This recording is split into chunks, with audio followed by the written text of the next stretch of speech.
Fucking hell, what's going on, people? So I've just went out today, got a bunch more shit, because when I met this guy, right, when I went to a viewing in Burnley it was basically like a mansion property. It was for an investor. So I went round the investor. It wasn't my investor, and I just went there to guide him on the viewing. And he basically explained to me how he has his own R2HMOs and stuff.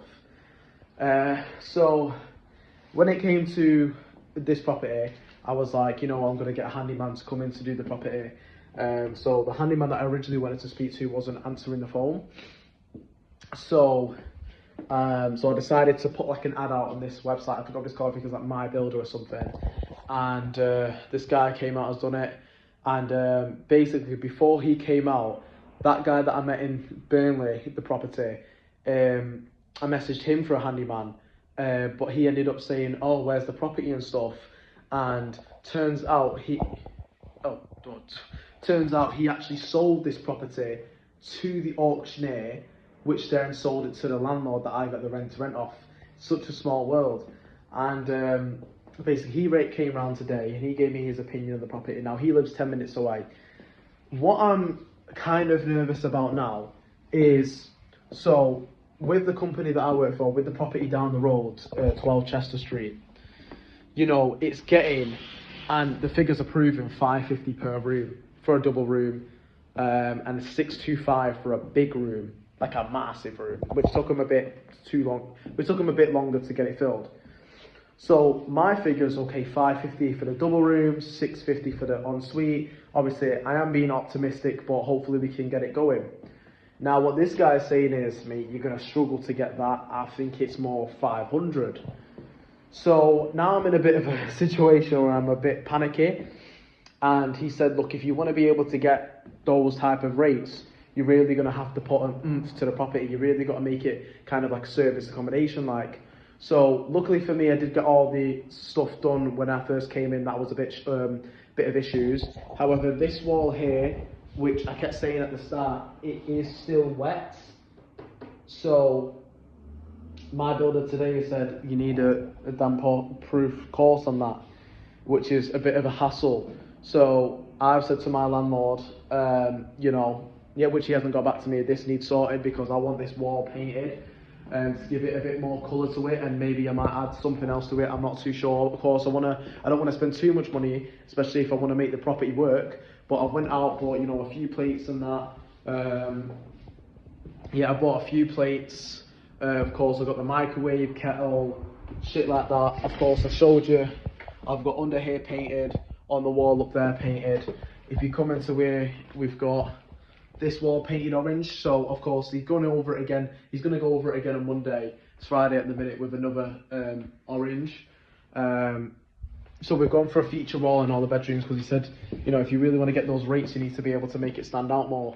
So of course I've got some not luxury beddings, but some really nice beddings. I've got 2 orange ones, 2 green ones. I've got a black one that I'm going to match with these black paintings. I've got a few more paintings here.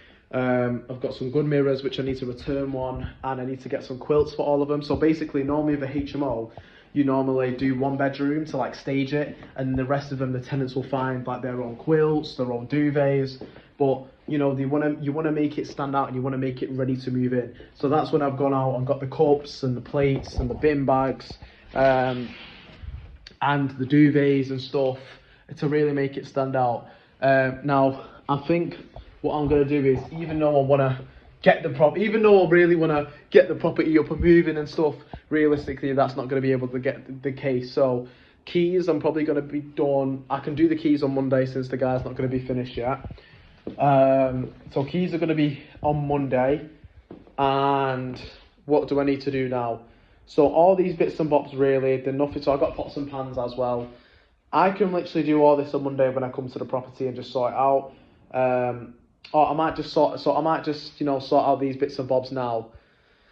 And then I need to get the keys cut, which I'll do on Monday. I need to go to B&M really quickly, swap these out, and then get the quilts and bring them back over here. Be in the property on Monday. Now, obviously, I'm a bit, now what do I do? Because it's Saturday, Sunday, of course, I've got work, but I still want to be able to add towards this. So what I could do is I could put some dummy ads out, at the moment, see if I get any interest. And then if I do get interest, then that's absolutely amazing. And I'm going to mess around with this app that this guy from Burnley, his name's Andy, by the way, told me about. And apparently it just helps systemize the whole entire thing. Like if you want to, because obviously with HMOs you can get lost with the documents, you know, if the council sends some documents or we need to provide them. So it's just getting all those documents, putting them all into one file to make sure you have them. This is my main issue at the moment, and you know, getting the fucking other property. I mean, getting the actually rented out is the main issue. So I'm probably gonna go home now, get some dummy ads going, and hopefully I'll be able to get it, you know, going, advertise the open rent spare room, and then we'll still have the rooms getting ready and be done by next week. And then we get the photographer in. So wish me the best of luck. Obviously, stay in tune. Like the thing is, if I'm calm at the minute, because the way I see it is, I've got no deposit. I don't have to pay a rent. I don't have to pay a rent until 2 weeks. So yes, I think I've spent about nearly £1.5 on additionals, maybe like £1,000 or something. It's a bit more than additionals because obviously I need paint and stuff like that. And then altogether, I'm probably spending about £2,000. Yeah, altogether I reckon spending about £2,000 money in, which is not the worst for a rent to rent. If anything, that's really amazing. Do you know what I mean? So, as most rents to rents, you have to furnish, you have to get the additionals, you have to pay a deposit, you have to pay upfront rent, no grace period. So I've really got a good deal. Of course, it is a HMO, so it is more guaranteed as well. And you know, I look at it as a learning experience. You know what I'm saying? So hopefully it does get rented out. I'm able to keep some money, able to not activate my break clause after 3 months, which I'm absolutely amazed that I've got. But yeah, do you know what I mean? It's a learning curve, and I'm glad that, you know, I've shown that it is proven you can get your first rent HMO. Of course, I didn't take this on with desperation. I was excited 100%, but I am confident the figures will work based off the property that we have. So yeah, wait, let me show you upstairs as well. So that's the orange room, and then I'll show up here. So here we've got this wall that's been painted. Got some bath mats and stuff in there. Here we've got it orange as well. Let me close that fucking window too. I need to make sure that I go with everything. We've got plants and stuff there, which I'm gonna make sure no one fucking jumps through. Yeah. Oh shit. Fucking, I'm really breaking everything already. And then this is fucking scary as well. Check this. So I thought that was a spider. You can't even see. So it is a spider, but it's like a toy spider. So when the handyman was up there, because we're trying to board this bit off here because it's disgusting. So we're trying to board this off. I went and cut some wood out today in B&Q and then colour all this out. It was absolutely scary. And in here we've got, oh wait. Okay, yeah, so in here we're not painting these walls yet, but we're going to paint these 2 green and then most likely do the staging in here. So, absolutely amazing. I'll catch you in a bit.